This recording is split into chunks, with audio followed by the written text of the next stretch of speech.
म त्यहीँ थिएँ जहाँ हाँसोले छोडी गयो मुस्कानलाई, पीडाले बिर्सिदियो रोदनलाई, अनि चेतनाले संयमलाई। खुसीका आँसु र पीडाका आँसु फरक हुन्छन्, स्वाद पनि भिन्दै। खुसीका आँसुले पीडा सम्झी नयन रसाइदिन्छन्, त पीडाका आँसुहरू झर्छन् केवल मनोदशा जाहिर गर्न। मरु या हाँसु अझै निर्णय लिन सकिरहेको छैन। म जस्तै मेरा आँसुहरू पनि अन्यलमा छन्। के जवाफ दिउँ, म रुँदैछु कि हाँस्दैछु भनेर?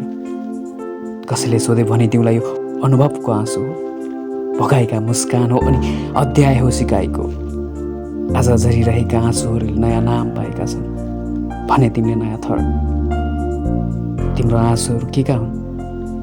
आजभोलि तिम्रो नयन जो झुट बोल्न थालेका छन्, तिम्रो आँसुहरू के का हुन्?